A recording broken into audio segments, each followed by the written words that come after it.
Between the two of them, they've amassed 106 wins since it all began 10 seasons ago. And to kick off the 11th, they traded wins. The first by Cameron Beaubier, who won by less than a second under immense pressure from the number 50. In race 2, it was all Jake Gagne. He put on the rain tires and a masterclass to decimate the field by over 6 seconds. But now we move a state over and throw in a long back straightaway. With a couple of strong players from 2024 now on different machines, both Bobby Fong and Sean Dillon Kelly podiumed here last season, one on a privateer Yamaha and the other on a privateer BMW. Now they pilot a factory Yamaha and a factory Suzuki. They're hungry for a win, but don't sleep on the number 1 plate, because when Heron cooks, he's unstoppable. The chit-chat is over, and it's time to twist the wrist and hit the famed rolling hills and S's of North Georgia. Let's go racing.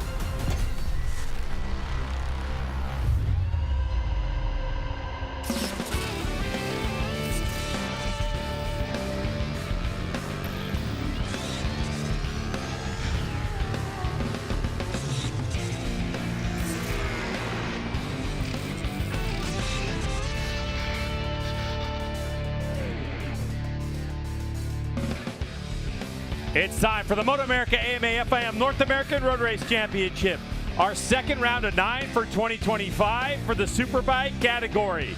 We're in Braselton, Georgia at Michelin Raceway Road Atlanta for a MotoAmerica Superbikes at Atlanta weekend. And the skies have opened up and the track is wet as we set the stage for race number 1 in one of the hotly contested categories we have here in MotoAmerica competition. Welcome, everyone, to Georgia. Welcome into the broadcast booth. I'm Greg White, standing alongside two-time national champ Jason Pridmore. Now, Jason, things have been very interesting this weekend. We've seen Cameron Beaubier at the top of the pile, but all of a sudden the skies have opened up. We're going to talk more about that in a moment. But, Jay, we started off the season, as you saw, with a couple of riders doing a couple of different things. Yeah, it was great seeing Bobby Fong on that attack Yamaha. I remember him last year putting it on pole position with Sean Dillon Kelly second, fresh from coming over from Moto 2. So those two guys have already proven to be factors. This was the Saturday at Barber in our first round, and it was a battle there. As you see, Bobby Fong sneaks up the inside of Cam Beaubier. Cam Beaubier would fire back.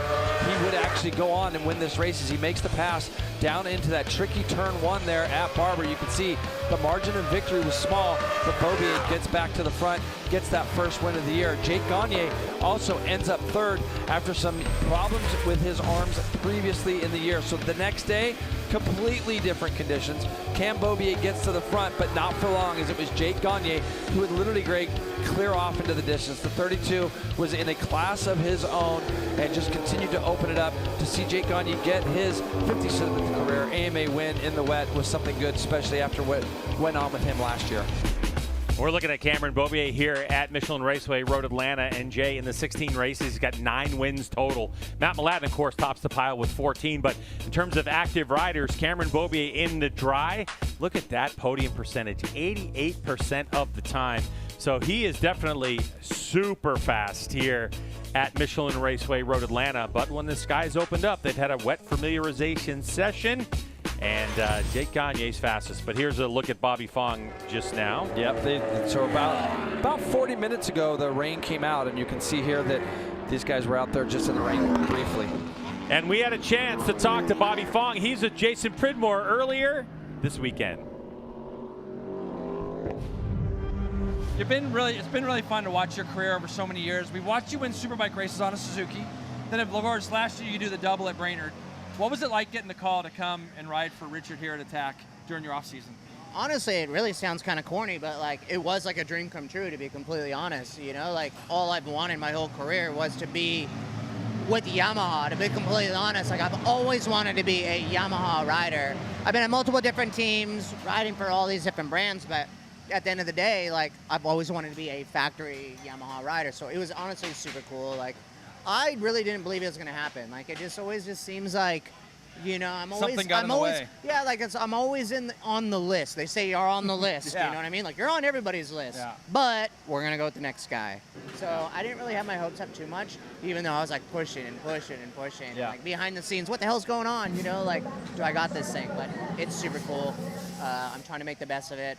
I'm not getting any younger, so but I do feel like it's crazy. Not getting any younger, but I feel like the best I've ever felt in my entire life. So it's pretty good. I think that sometimes things happen for a reason, and like to your point, we've seen you on baggers. We've seen you win super sport races and championships and things, and it has seemed like it's been marinating for a long time. Yeah. But with this deal, the thing I noticed the most during the offseason was the amount of testing.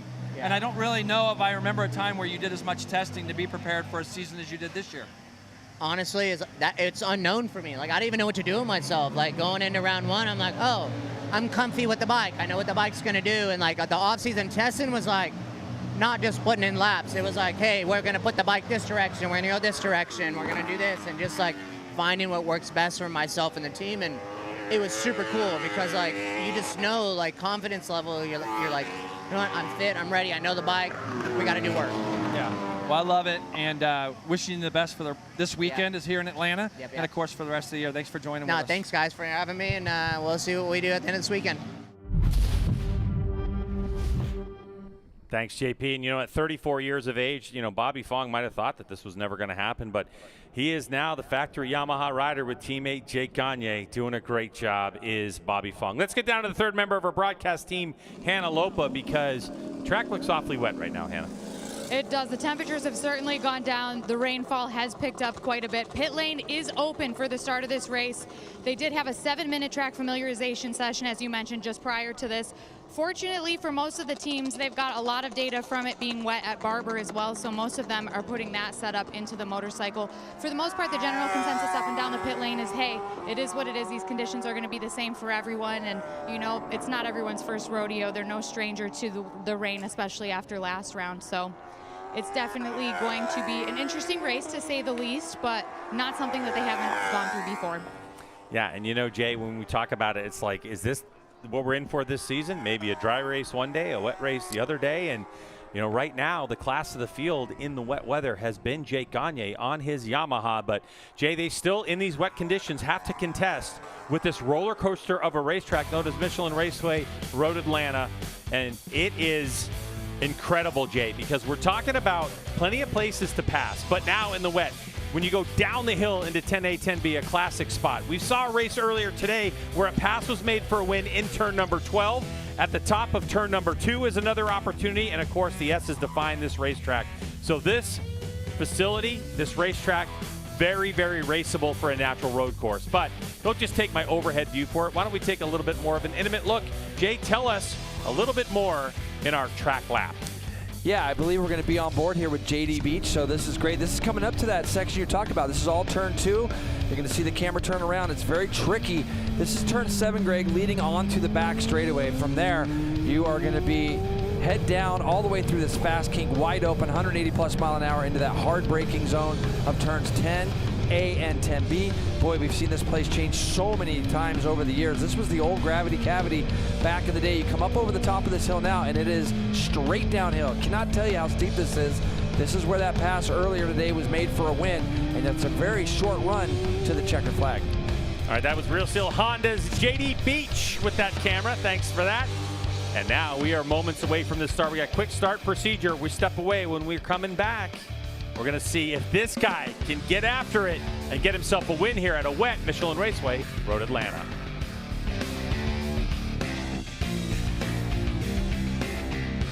MotoAmerica Superbike is brought to you by Dunlop, the official tire of the MotoAmerica Championship Series, and by NXT Bets. Play MotoAmerica for cash. Multiple race classes live on top sportsbook and DFS platforms all season long.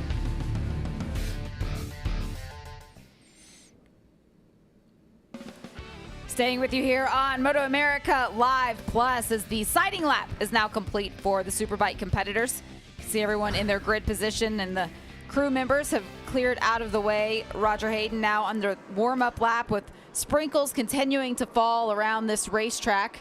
Who are you looking at as we get closer to racing? Well, I think Jake Gagne, just from winning last race and then the pace that he showed already, watching on track, that track familiarization session, he just looked a lot more confident than the other guys. He was visually quicker watching on the screen, so it's going to be interesting to see what he can do. And also Cam Beaubier, he had that little crash right there toward the end of that session, so see if he can't bounce back. And then JD Beach, rain specialist, even though it was on stock 1000, he was second in the on the track a couple minutes ago. So they say the rain's a great equalizer, so maybe JD can work his way from the back on the stock 1000. With the stock 1000 bikes that are also out there competing in the Superbike Cup category with the rain in the area, Roger, and it being the equalizer, how much closer are those bikes to the Superbikes? I think they're going to be way closer. You just seen it in the session, and they're going to be down a little bit of electronics, but there's other things. The rain a lot comes down to the rider, who's more confident in the wet. And JD's got a little bit more confidence. He's going to be able to make up for some of the stuff he's missing being on stock 1000. On this lap, it looks like the Superbike riders pushing it a little bit more than what we saw during the wet familiarization session. Reason being, this is their last chance. And you see that spray as well. We talk a lot about that long straightaway here. At this track, it's something you do not want to be very far back off the start. Yeah, you think about the spray that you get on the roads, magnified here at high speeds going around the racetrack.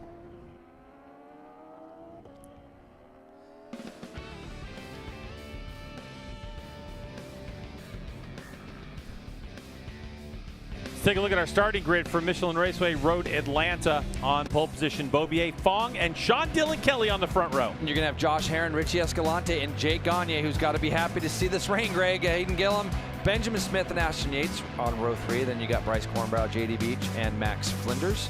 A little further back, Danilo Lewis, Jason Waters, Dion Campbell, Giannato, and Alex Arango rounding out row 6. In our brief little warm-up that we had for these riders, it was Jake Gagne who was quickest, and he was quickest, Craig, by 1.3. It also looked like this guy here, Cam Beaubier, had a little problem somewhere. I don't know if he fell over, but he was definitely out in the gravel, as was Josh Herron in the last corner. He definitely just ran off, as we're going to get a little bit of debris that I saw.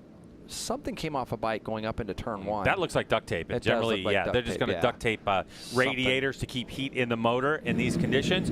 But now we're getting ready to go. Look at those red lights left part of your screen. When they go bright, we're looking for them to turn off, and then we're going to get racing. All right, so here we go. Revs are up. Race underway. Race 1, Superbike 2025 MotoAmerica Superbike Championship. And off we go into turn number 1. It looks like it's going to be Beaubier. Yeah, it looks like Cam Beaubier with Bobby Fong. And it's just so good to see Bobby with so much confidence. But look at his teammate, Jake Gagne, makes an immediate bid going up into turn 2, Greg. And Gagne, I believe, is the rider there that's going to take over that second spot. So you've got Fong in third, Herron. You got SDK. It looks like JD Beach actually on a stock 1000 bike, I believe, if that's JD Beach, has moved up into fourth. So we'll maybe make sure that's not Hayden Gillum that has done that. Fourth place is Herron. Josh so Herron. Sixth, I meant. So it might have been Hayden Gillum that had moved up to that spot. As they come up over the top of the hill, they're getting ready to go down this back straightaway for the first time. Cameron Beaubier is going to lead them through here, turn 6, and then into turn 7. And this is where getting out of this corner becomes even more important. If you've got a bike in the dry that gets out of here well, your top speed is going to be maximized at the end. And the weather, though, and the rain, it's just a matter of how good you can get out of there. Look at Beaubier. He got out of there really, really nicely. Top 4 have broken away. With Josh Herron there, he's going to make a bid at Bobby Fong maybe when they get to the bottom of the hill down into turn 10. So Cameron Beaubier and the Tytler Cycles BMW M1000RR behind him. Attack Performance Progressive Yamaha of Jake Gagne, and Josh Herron makes a move but isn't able to slow it down in between 10A and 10B, and Bobby Fong gets back around him. So the number 1 plate on that Warhorse HSBK Racing Ducati is going to do it again at the bottom of the hill, and a little bit of contact there, and Fong has to check up. So now Bobby Fong, with spray on his visor, has got to figure out if he can close the gap back in on the number 1 plate. So far, after falling off his motorcycle just moments ago, Beaubier in the warm-up, the wet weather warm-up, he's doing a great job out front here at one of his favorite tracks Michelin Raceway, Road Atlanta. Yeah, and that was a weird one. I'm not sure. You know, it did look like contact, but it could have been he just lost the front a little bit too. But for Bobby Fong, seeing his confidence, he's gonna be fine from that. These guys have opened up quite a big gap. Just quite can't see there in that shot exactly what had happened there. But Josh Herrin definitely wanted to get through on these guys, and you can see now the front two have pulled away down through the S's. They're going to have probably a couple second lead over Herrin now as they get ready to head onto the back straightaway. So I think for Josh Herrin, this is a good thing, because at Barber, we know it's a place he doesn't routinely go that great at. The Ducati struggles there, and I even heard him talking yesterday about just get through these first 2 rounds, and now he's found himself in a podium spot. Hannah, what you got? You're exactly right. This is not Josh Herrin's favorite track, despite results in the past being a bit mixed. I did talk to them, and they said at Barber they made a big step with their rain setup. They have the chassis really tailored to Josh and his riding style. And after qualifying today, they're definitely more focused on the rain setup, just because they could kind of see the forecast that was to come. They also have something in mind to improve, hopefully for the dry conditions tomorrow, but one race at a time. And you know, Greg, you mentioned something to me this morning I didn't even think about, and the fact is that Josh actually gave quite a few points away in his championship winning year last year in the first few rounds. And I got to think that he's going to have a lot of confidence right now, finding himself in these positions, being up in that top 5, top 3 spots, getting these points that he didn't have last year, because we know he will get better as the year goes. There's some tracks that he really likes that really suit him. So this weather probably, like I said, is not something that he was too unhappy to see today. So Cameron Beaubier, the number 6, your championship points leader on the Titleist Cycles Racing BMW, continuing to lead the way. We've got 12.5 laps to go. Fastest lap of the race, though, for Gagne so far at a 1:39.035. Keep in mind, it was a 1:23.7. So, Jay, we're talking about, at the moment, 12 seconds difference between full dry and these Dunlop wets. And, of course, racing a motorcycle at this level is all about traction. How do you keep the traction? How do you use the traction? And of course, when it's wet, slow down a little bit. That's the way you do it. Well, so onto the back straightaway they go, and you can see the BMW just launch off the corner. So Gagne's really got to start thinking, Jay, where on this racetrack am I going to be able to pass Beaubier and then make it stick? Because if Beaubier is able to stick with Gagne, if he's able to make a pass as they come out of turn 7 on the back straightaway, chances are Beaubier's just going to get around him using draft and pass. Well, even more important, Greg, where's Gagne going to go past Beaubier? Because Beaubier is so good out of that turn 7 area where it doesn't look like Gagne quite has the grip. I saw his bike go a little bit sideways that last time as they came out of there. Now you get to turn 12 here, and he's on the back as Bobby Fong has tipped over. Bobby Fong on the 50 has fallen down in that turn 10 area. So he's got to try to get this bike back up, and hopefully there's not too much damage to the thing. Jumps back on the bike. Got to get it started, get it out of that gravel. Still a lot of race to go, 12 to go. He can still get himself back up in the points. So this is a bummer for Bobby right now. But to get back to original point, Gagne's going to have to try to figure out where he can actually get past Cameron Beaubier. Because I don't think he's going to be able to do it at the end of the back straightaway unless he starts getting better out of turn 10. All right, so Bobby Fong back at it. You can see that the guard that he has on those bars, if you're new to motorcycle road racing, there's like a brake guard and a clutch guard that help protect in case there's contact with other riders. So you can see these guys right now back in that turn 6 and 7 area. We're going to get a look here. Bobby Fong is going to be 4th in your picture, and you're going to see he's going to lean it back to the right and just probably lose the front. Greg just loses the front and ends up in that gravel, and gravel here is really, really thick, and that's exactly what he's doing now, making sure the bike's good, get rid of some of the gravel that's probably up in the front steering column, and you can see now, see the gap he pulls? So right now, Beaubier is good in a part of the track that's really important to be good. That's the drive out of turn 7, and he pulls a big enough gap that even though Gagne closes back in on him on the brakes, he's not close enough to make a pass.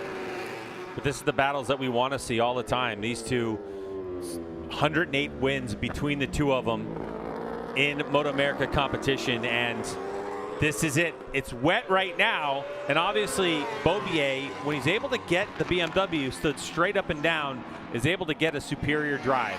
And then there's the number 1 plate. So once again, Gagne goes a little quicker, fastest lap of the race, a 137.6. Herron's doing 139.2, so comfortably in 3rd place. And I think that this would be a big W for Herron and his Warhorse HSBK Racing Ducati team coming here and being able to walk away with 16 points in 3rd. Would be great for his campaign, as like you're saying, Jason, as they continue to look forward down this championship as we get the tracks where Herron loves, and he's really strong, and then his motorcycle is also really good. No doubt. Here's a really interesting thing. SDK running in 4th.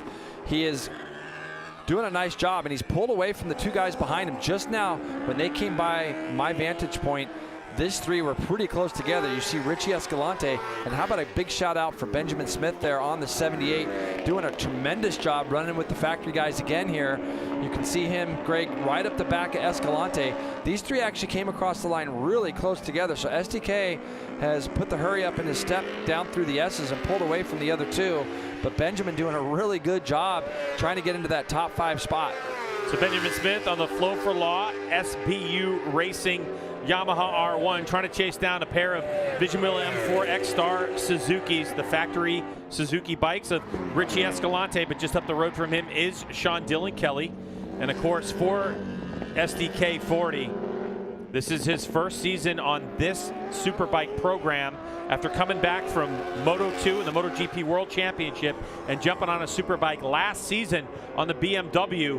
Sean Dillon Kelly was a tremendously pleasant surprise of the speed that he showed. Keep in mind, the first race of last season was right here at Michelin Raceway Road Atlanta. And for Sean Dillon Kelly, 4th and 5th in the races respectively. But if you remember, Jay, for SDK, he was playing up in the podium positions for most of the race. So he likes this place, does SDK, but these 2, it's the accordion for first place again, as Gagne is just trying to figure out, if I can get around Beaubier, where can I do it to maximize me trying to get away? Here we go into turn number 6. Hannah, what you got? Well, where I'm standing on the pit lane, the rain is practically non-existent at this point. You can still see the spray coming off the rear tires of those motorcycles, but as you mentioned at the beginning of the race, it is a very fast track. It could be raining in other sections of the track that I can't see, that I'm not privy to at this time, but I think that we could start to see that race line dry out a little bit as they continue to circulate the track. One rider I talked to about the rain conditions was Cameron Beaubier. He did have a small tip over in that 7-minute track familiarization session, but when we spoke earlier, he said he's actually more confident in the rain setup than he's ever been before on this bike, especially after the wet conditions we saw last round at Barber. Yeah, I mean, that just shows the grit of a true racer. Like, tips over, you know, 5 minutes, 10 minutes before the race, and look at him. Look at him now. He doesn't care. He just puts it behind him and races forward. He's so lucky the bike didn't tumble, though, because it was only a matter of minutes before we were back in the pits. He crashed right at the very end of that session.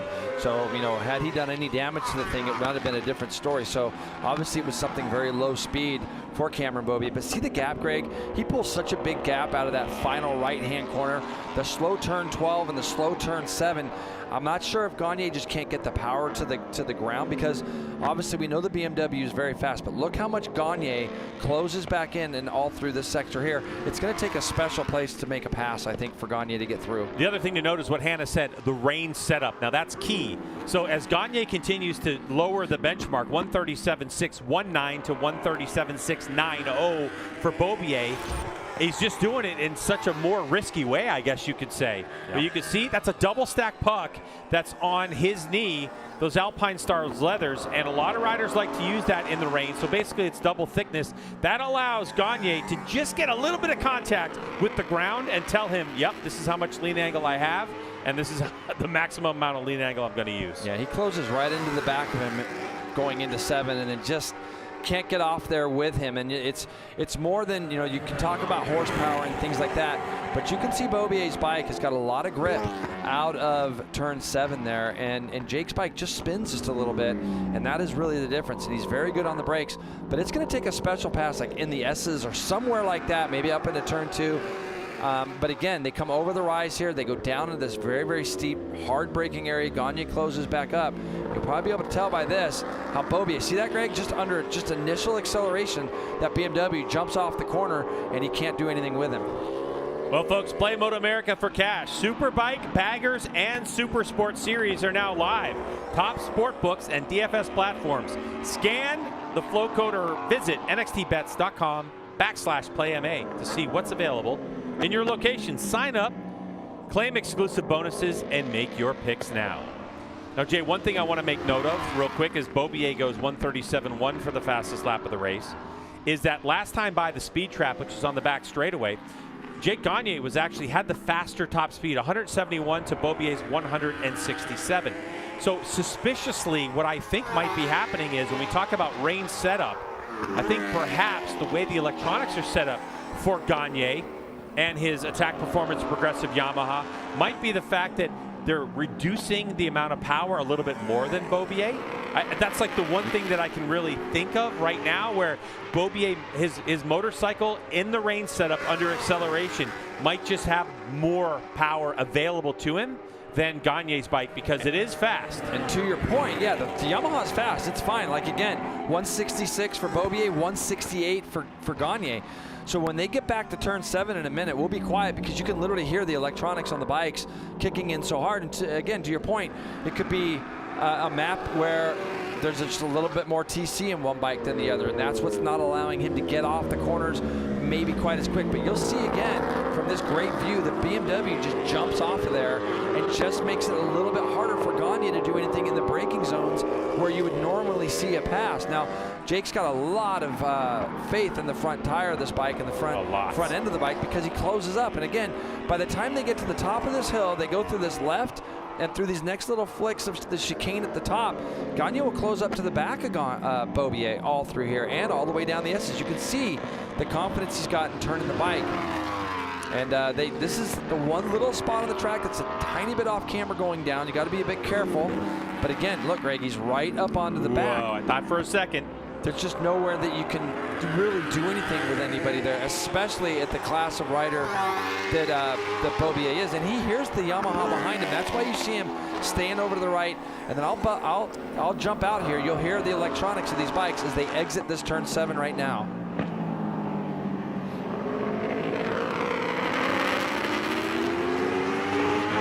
Yeah, you can hear that raspiness. That's right. That's the electronics. Basically, the computer is saying, hey, the rear wheel's starting to spin, or with predictive electronics too, it's a complicated scenario. I'm not going to get too deep into it, but basically it's saying, like, I'm predicting right now that you're going to get wheel spin at this lean angle with the available traction and so on. It's sophisticated, but Gagne's as close as you like it now, Jay. And so I think that Gagne feels like he's got enough knowledge to possibly strike at Beaubier. But it's going to be the exit right here that's going to make a big difference. Yeah, and this is where riders can change maps as well. So depending on the map that Richard has in the Attack Yamaha, or even Cam has in that Tyler's BMW, they're able to change the maps. So if there's a map where, you know, the crews are watching this race, they will be able to signal to the riders through pit boards, like, let's go to map B or C or whatever it might be. Map 2, maybe right? map 3, 1 or 2 or 3, however they want to do it. And the riders are going to know what that's going to do. They're going to know that if that's the case, it's going to give me a little bit more acceleration, which then might put the onus back on the rider's right wrist of being as careful as they can. They're going to go back just a little further here. You can see Herron there in third still as the two guys go through. SDK at 36.675 was almost a full second quicker than Herron. Now, Herron's done a nice job. He's been going fastest lap of his races for the last few laps. So you can see, and you will also hear on the Ducati, let's see if his bike makes the same kind of sounds as the others as he comes out of here, out of turn 7. A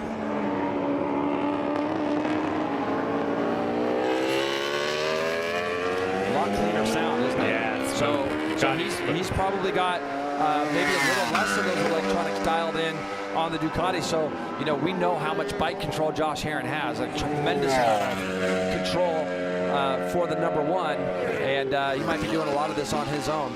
And he just goes, like, he just keeps responding. He goes quickest first split of the entire race, faster than your leaders even. And he's again bridging that, keeping that gap between him and STK at about 3 seconds. Gagne getting the bike turned and up on the meat of the tire to get maximum drive, but still just a little bit of that extra squirt from that Tyler Cycles BMW that Cameron Beaubier has. So with 5 laps to go.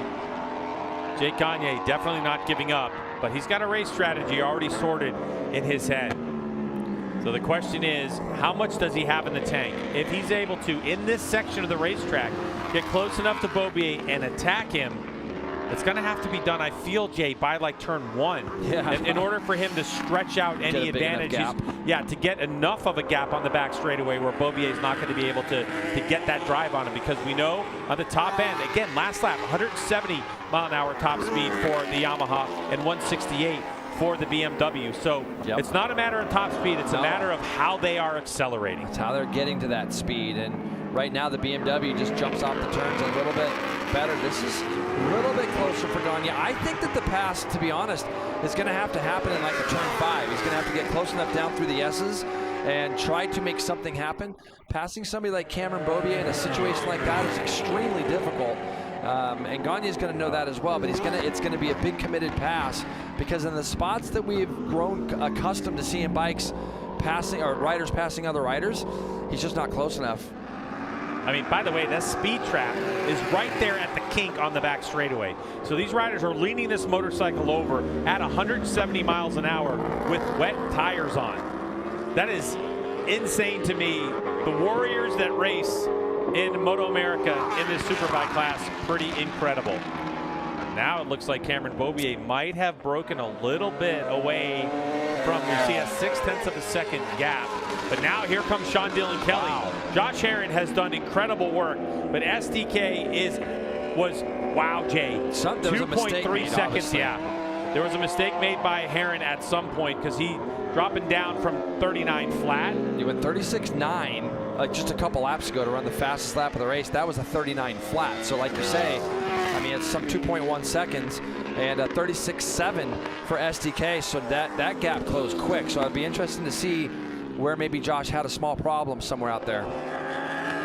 It's looking good now. You can hear the Suzuki. I can hear that thing spinning up. Did you hear it? Yep. I could hear that through our headset, that the Suzuki spinning up as they go through turn 5. And Herron is in extremely deep into turn 6. And he's going to know, that gap was at +3, and it's going to be +0 when he comes by the next time through.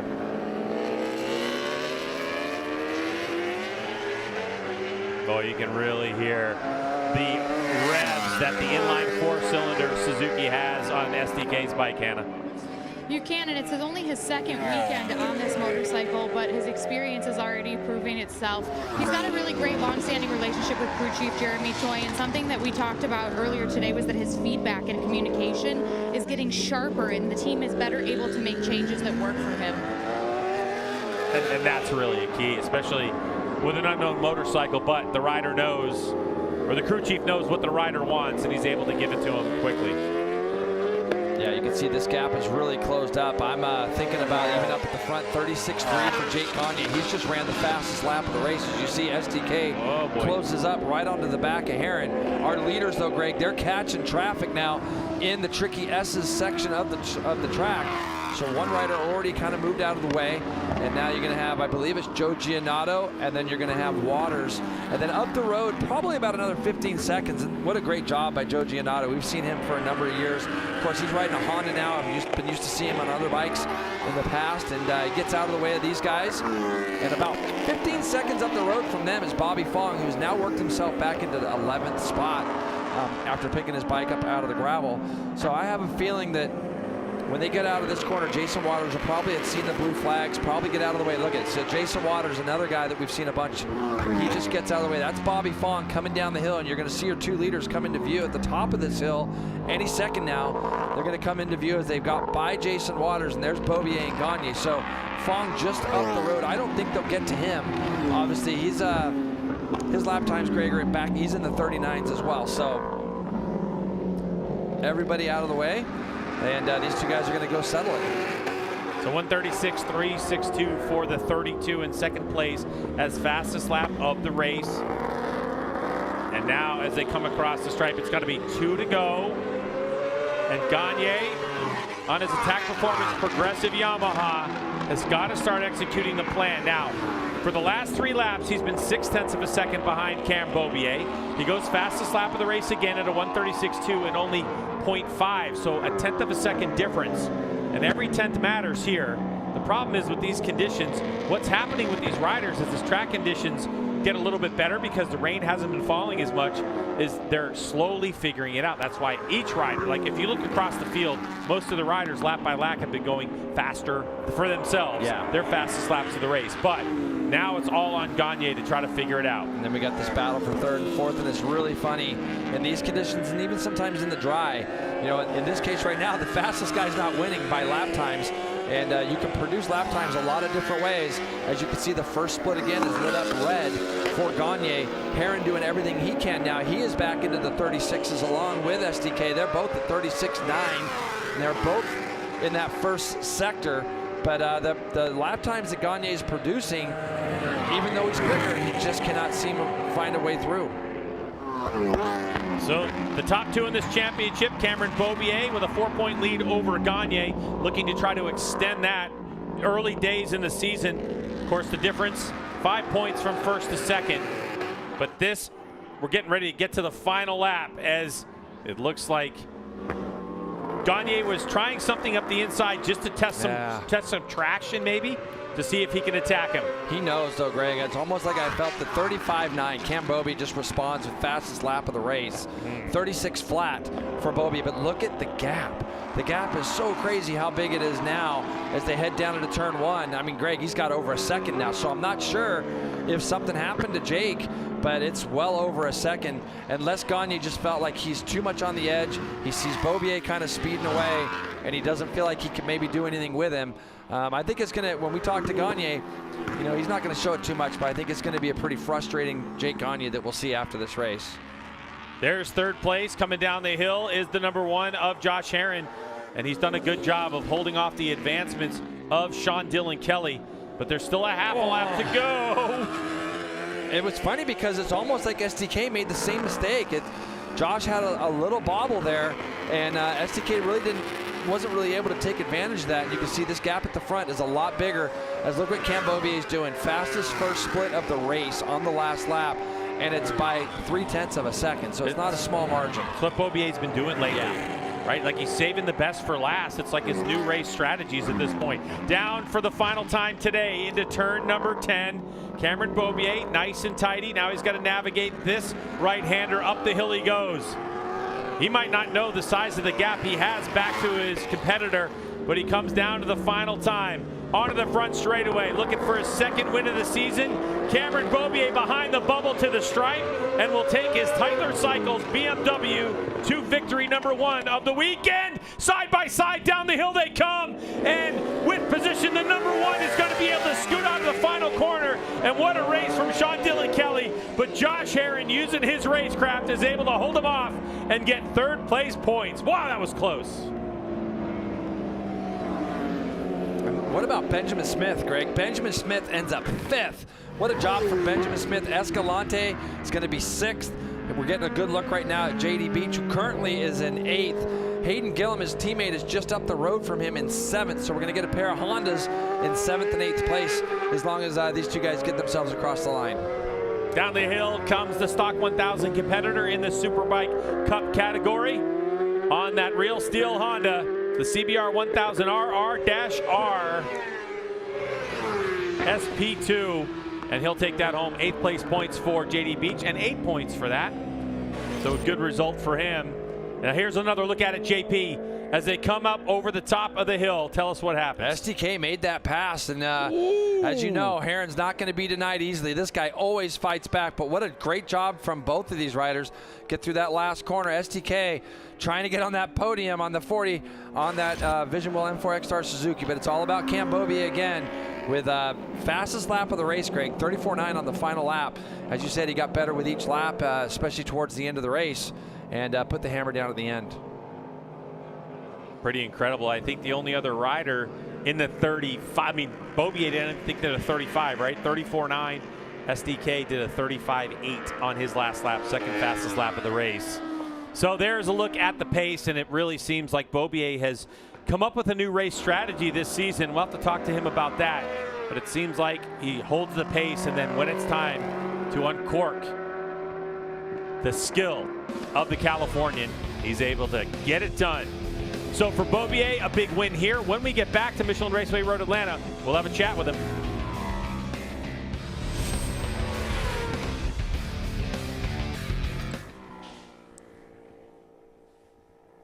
We're here with you on MotoAmerica Live Plus as these Superbike competitors make their way around. Cameron Beaubier, certainly with the performance to celebrate, Roger. Yeah, what a ride. I mean, it is so hard what he just did in the rain, the track conditions. Every lap, you're bored saying +0. You start pushing a little bit harder and still +0. You can't break away. And he never put a wheel wrong. He never made a mistake. He never slid. He never had a moment. And it's just so hard to do 15 laps of somebody breathing down your neck in tricky conditions, not making a mistake. We saw the congratulations there from JD Beach. He was able to finish inside of the top 10 aboard that stock 1000 machine that we'll see him on for this season. The two of them used to be teammates last season, so good camaraderie between them as Cameron Beaubier now pulling in toward the podium area where his team will await to celebrate his second win of the season. Josh Herrin, that tremendous battle between himself and Sean Dillon Kelly. We didn't see what happened that closed the gap that was between the two of them, but Josh Herrin able to hold on at the end to land on that final spot of the podium. Yeah, he had the line in that inside to that last corner and was able to let off the brakes. That was a great pass by Josh, and I will say also for Josh there, when you're on the inside there, if you really pick up the bike, you could force the person off the track, and Josh left him plenty of room to get a drive out and make a run. Just a really good pass by Josh. Big congratulations all around going to Cameron Beaubier. See the fans. It's a great part of MotoAmerica competition. Every ticket gets you down into the paddock area. The podium certainly always a part of that. Every fan at the venue can go around and they can watch their favorite rider. Should they make it over and onto the podium, they can go down and watch them celebrate. MotoAmerica Superbike is brought to you by Dunlop, the official tire of the MotoAmerica Championship Series, and by NXT Bets. Play MotoAmerica for cash. Multiple race classes live on top sportsbook and DFS platforms all season long.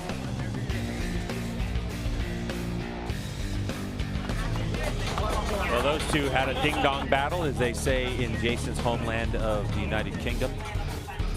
But unfortunately for Jake Gagne, what is wrong with you? He wasn't able to really execute a pass that would put Beaubier in bother. But a great run from him, both of those racers up front, especially with the relentless pressure. But at the end of the day, it kept being that 0.6 of a second margin, except this last lap. It was a 1.8 second victory off of the back of the fastest lap of the race by Beaubier. And then Herrin in third, SDK so close there in fourth. Benjamin Smith, outstanding result in fifth place. Escalante, Gilliam and Beach, 7-8. Let's get down to Hannah with our winner. Well, it's Cameron Beaubier's second victory of the season. It is his career 10th Superbike victory right here at Road Atlanta. But it didn't come quite so easy. In that 7-minute familiarization session, had a bit of a tip-off. How do you kind of regain your composure and put on such a commanding performance? Yeah, the 7-minute sighting lap that didn't go to plan. I rolled out of pit lane and had a pretty good feeling right away. And yeah, I must have just asked a little bit too much in that right-hander. I think it was turn 11, and even in the race, it was so slippery. There was a couple spots on the track that were pretty treacherous out there. But I'm so stoked to get that one done for the Tyler's guys, especially after throwing the bike down the road. But we've struggled a lot on this bike in the wet, and I think a lot of it is just due to we haven't had much wet time on it to set it up and figure out what I like on the bike. Obviously, we had a wet race at Barber, and we were able to get some good info from that. And so, shout out to Peter, Dave, all the boys. They've been working so hard. Yeah, it feels awesome, especially to win a race against Jake in the wet, because he's amazing in the wet. So yeah, shout out to Bell, Alpine Stars, and Man Above for keeping us safe. All the fans for coming out, sticking out in the rain, and see you guys tomorrow. After that tip over, when you brought the bike back in, was there anything that the team needed to do to it, or was there anything you noticed throughout the race that was maybe not quite the way you had started the day on it? Yeah, I lost my rear brake pedal, but luckily I had my thumb brake, so I had to use that in the lefts a little bit, which I'm not used to doing. But other than that, I mean, the bike was awesome. They replaced one of the downforce wings, and other than that, it was great. Congratulations to Cameron Beaubier, today's race winner. Second place today, Jake Gagne. Jake, quite the race there. You were really trying to close that gap to Cameron Beaubier. Where were you finding a little bit of time, and where were you losing time on him? Yeah, it was tricky out there, man. This place in the wet is really gnarly. I'm surprised. There wasn't more chaos out there, to be honest with you. But Cam, yeah, he shot off straight away pretty hard. Managed to go with him. I wasn't sure who was behind us really till maybe like the halfway point, but he was just setting a really hot pace. And I was getting into the turn goods, into the turns. He was getting out good, so it was kind of just tough to try to make a pass. But yeah, it's good to get this attack Progressive Yamaha on the podium. These guys have been working hard, and we got our work cut out for us tomorrow in the dry. I gotta step it up. So hopefully we're in for a good one tomorrow, and we'll see. I think we got some dry time. So thanks to the team, sponsors, fans for sticking it out in this stuff. Congrats, Jake. Thanks. And rounding out our podium, Josh Herron. Solid performance all race long, but Sean Dylan Kelly was putting pressure on you there at the end. How were you able to manage that to the end of the race? Yeah, I started getting a little too comfortable with myself, and wasn't catching Cam and Jake a ton, but just like a 10th or 2 in a couple laps, I think, and started getting a little too confident and ran off in 10A, 10B, so he caught up. And then I started riding a little bit nervous, so making a couple mistakes here and there, and made the move on me there in 10A, and I said, all right, if he leaves a gap coming over top of the hill, I'm going to take it. And yeah, it's nothing more exciting than ending a race like that. To get 2 third-place finishes in the wet on a bike that I haven't finished in the top 10 the last 2 years feels super good. So thank you to my entire Warhorse HSBK Racing Ducati team, Simone, Danny, Hong, Max, Kyle, Bobby, all these guys for putting in the hard work. It means a lot, and Corn Dog also. So thank you to my sponsors. Thank you to all the fans for coming out. It's I like racing in the rain, and the last 2 years it's been difficult. So to be able to be competitive in the wet again is a lot of fun for me. Job well done by Josh Herron, guys. Oh, it was awesome, and really just a whole lot of racecraft there on that last lap to position himself exactly where he needed to be and to take the line of Sean Dylan Kelly. So now those interviews are concluded as these riders now get to celebrate their podium. Jay, I want to make a note though. Sean Dylan Kelly on that Vision Wheel M4XR Suzuki finished 4th. On that last lap, 176 miles per hour on the back straightaway in the wet. Crazy. Our coverage continues in a moment.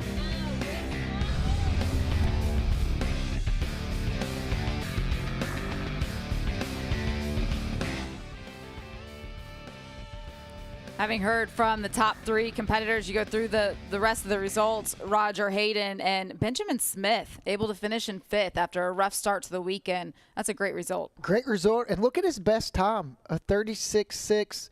Jake Gagne's best time was a 36.0. The other guys were just a little bit quicker, so just a really good race for Ben. Struggled Friday, and pretty cool to see him get that good result today. We were making the note towards the end of that race that Josh Herron, Sean Dylan Kelly, they were quicker than Cam Beaubier and Jake Gagne, but then right at the end of that race, Cameron Beaubier was able to improve that lap time, a 1:34.9 for him on the final lap to get the quickest lap of the race. Yeah, just an incredible last lap. I guess Cam was just kind of, filling it out and put a really good lap in, and he was really good off the corners. You could see it coming out of the last corner, and then also getting onto the back straightaway. I don't know if it was just grip or what, but he was just able to really get out of there. And even on the last lap, when he came out of turn 1, the start-finish line said a couple tenths, but by the time he ended up in turn 1, it was about 7 tenths. So just the team did a good job, and Cam's a good rider, and Jake did all he could. He fought hard, and like he said, this track's tricky in the wet, and when you're pushing that limit like Jake was doing and having to take chances like he was and keep it on 2 wheels. The 67th time in his MotoAmerica career, Cameron Beaubier on the top step of the podium. Going to have some confidence now, getting ready for racing tomorrow. Expecting very different conditions. It looks like it's going to be a beautiful day out here at Michelin Raceway Road Atlanta, so fans will be able to enjoy some sunshine finally. As the celebration continues, we'll step away and send it back over to Greg, Jason, and Hannah.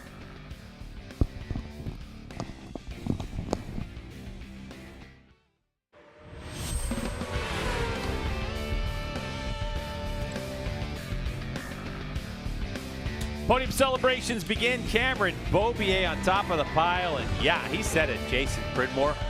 He was able to beat Jake Gagne, who is notably a rain master. But here's how race 1 unfolded. Yeah, and you're going to see he gets a great start from pole position, does Beaubier, and it was Fong who was the initial charge up the hill. He'd get passed early by Gagne, and that's kind of how it was.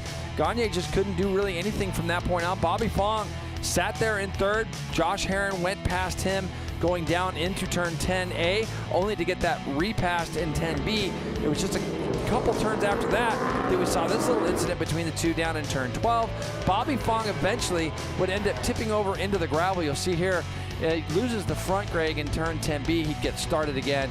Yeah, I believe he finished 11th. The story at the front was exactly what Gagne said. He was a little bit better going in. Beaubier was a little bit better going out. But on the last lap, Beaubier just put the hammer down. Runs fastest lap of the race, takes first win here. These two guys, as you said, Greg, SDK 175 mile an hour down the back straightaway, past Herron into turn 10A, only to have the favor returned in turn 12. So Herron does a good job, gets himself those third place points, and continues to build his confidence in the wet. And you saw a little while ago when we were talking with Cameron Beaubier, the career wins. Here it is, all time in this class. Josh Hayes, 89 wins. Beaubier now at 88. Keep in mind, Josh Hayes at the start of this year had 88, but he did win in Supersport at Barber last time he raced, and they are starting to pull away from the great Miguel Duhamel. Well, Beaubier with a big smile on his face, and there should be a smile on your face because we're coming back with more coverage after this.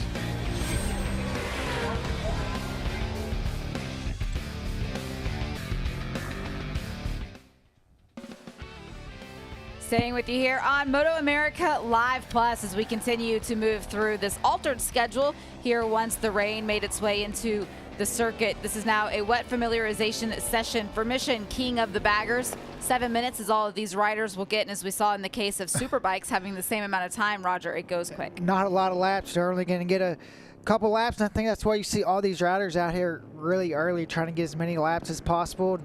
You know, I imagine these guys was watching that Superbike race and seeing what the leaders were doing and where riders were being cautious at. You heard that note that Jake Gagne made that it's pretty tricky out there, and he was honestly pretty surprised that there wasn't any more chaos than what we saw ensued. So for these riders with these big, heavy bikes, the task is a little bit more difficult for them. We did see the number 96 bike of Brandon Posh out there on the racetrack, just coming over to Mission King of the Baggers today, filling in for Cameron Peterson. And with the changing conditions, what kind of challenge is in front of him? Just so many challenges. Luckily, he gets this 7-minute track familiarization to at least look at it in the wet. But that's hard. He's had one dry session all weekend, and now he's going to go racing, and it's going to be wet. But, you know, as we always say, that the rain's the great equalizer. It could also work in his favor. See Rocco Landers there on the number 97. Getting his laps in. Kyle Wyman, number 33. He's had a solid weekend so far. Looking to extend the points lead that he has in this championship. These riders started things off back at Daytona as part of the Daytona 200 weekend. If you go back to last year, at New Jersey, and another time that it was wet, Troy Herfoss was really strong in the wet conditions. So I think he's gonna be strong coming back for the second year with a little setup from the year before. For bikes for the season here in MotoAmerica. Let's take a look at those championship standings and see how they go after 3 of 20 races we have scheduled. It's Cameron Beaubier with 70, and Gagne, he just loses that 5 points. So now it's just a 9-point difference as Herron. You look at him back in third, Jay, with that number 1 plate, but we talk about it. He is doing a great job of collecting points early in the season. Absolutely, because he gave up a lot of points at the beginning of last year. So you know he's a lot happier. And when he talks about being on the Ducati, he's always been really good in the rain, but he has struggled on the red bike. So for him, the last couple rounds, I think is a big advantage for him getting these points. So, Jay, what's interesting is some seasons we go into and we start to get this feeling, right? Like maybe each weekend we're going to have a rain race and a dry race, and is this going to carry on all season? We certainly hope it does, and we want dry races. However, who do you think this benefits more at this point in a championship hunt? Cameron Beaubier, who needs more wet time to get better wet setup, or a guy like Jake Gagne, who has been very dominant in the rain? Depends on the track. So when you were at Barber, we didn't have any of these big, long straightaways with really slow turns to pull out of. It was much more flowing. And there was something very key here. We remember seeing Cam Beaubier on the podium at Barber saying, Jake Gagne just smoked us. We had nothing for him. I think that ate at him for a few weeks. And so when the rain came today, he stepped things up. They found a better setup for him on that BMW, and you could tell that that win today meant a little something for him on that bike, especially after he made a little mistake in our warm-up. So I don't know if it favors either one. I think it just really depends on the racetrack. I also got to tip a cap to Bobby Fong. He finished the race, so he got a lot of good information. But Sean Dillon Kelly is starting to be a breath of fresh air on that Suzuki. Well, that was race one. We get to do it again tomorrow at 3 p.m. Eastern time right here for Michelin Raceway, Road Atlanta. The forecast is for dry conditions, and Cameron Beaubier has been absolutely ripping in the dry. Can people close the gap and get some points back on Beaubier? We'll find out tomorrow when we see you there. For Jason and Hannah, I'm Greg. Talk to you then.